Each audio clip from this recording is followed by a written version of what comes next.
Jack, எனக்கு ஒரு விஷயம் புரியல. உங்ககிட்ட வெள்ளி கிண்ணங்கள் இருந்தது, கண்ணீர் இருந்தது, எல்லாமே இருந்தது. நீ அதை பயன்படுத்திருக்கலாமே, ரொம்ப நாள் வாழ்ந்திருக்கலாம் இல்லையா? நீரூற்று நம்மள சோதிக்கும் கேப்ஸ்.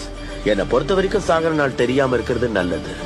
அப்படி தெரிஞ்சிட்டா பயந்து பயந்து வாழ்க்கை முழுக்க ஒவ்வொரு நிமிஷமும் நரகமா போயிடும்.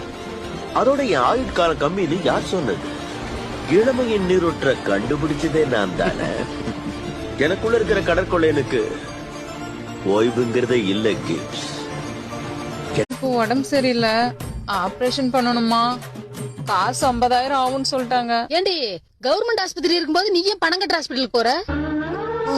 இந்த டைம்ல போய் கேக்குறியாடி?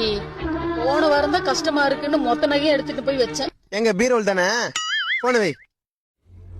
பாத்தியா, இவங்க எல்லாம் அசிங்க பத்துறாங்கன்னு சொல்லிட்டு நீ ஆயுதம் உட்காந்துங்கிற. இந்த சொந்தக்காரங்க எல்லாம் அசிங்க பத்துறதுன்னா முன்னாடி இருப்பாங்க. உதவின்னு கேட்டு பாரு, ஒருத்த வந்து நிக்க மாட்டான்.